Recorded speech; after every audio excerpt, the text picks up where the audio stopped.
Ministério Administração Estatal prepara ona atual avaliação da existente município Sirá com a eleição poder local.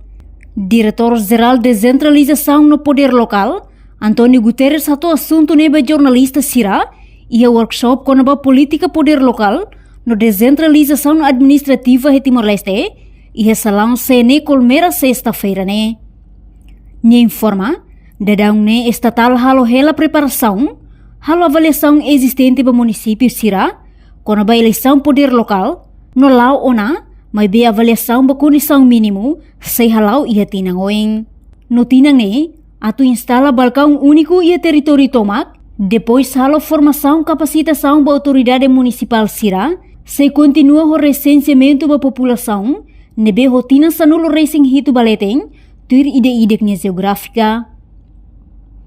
Enquanto ihatina riun rua ronolo resineng, se continua halo formação capacitação, no avaliação, bem hira hetang ona resultado positivo, ba autoridade municipal Sirá, nebe preencheu na requisito.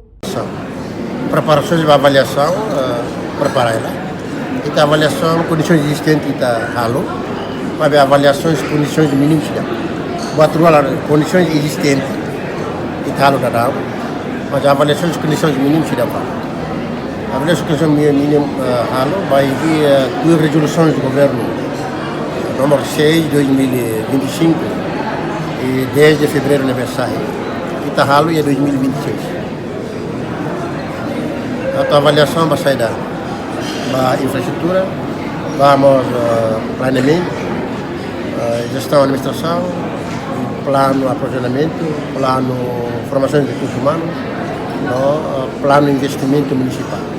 Então, vai sair um projeto de avaliação, decreto 84, da quinta alteração 3 de 2016, lei está atualizada com a descentralização institucional.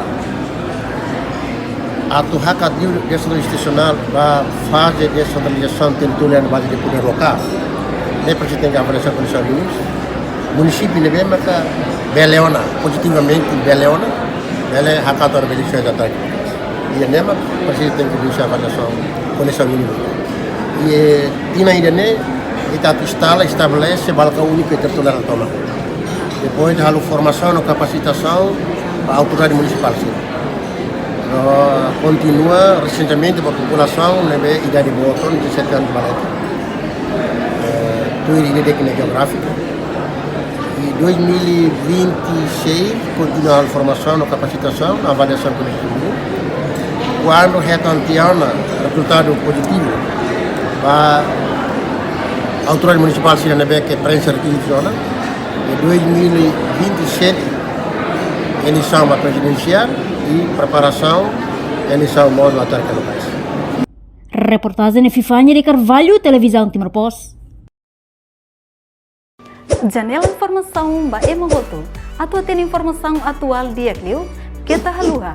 Haneham botão subscribe, like. Halo comentário no fahe tutang ba media sosial hotu.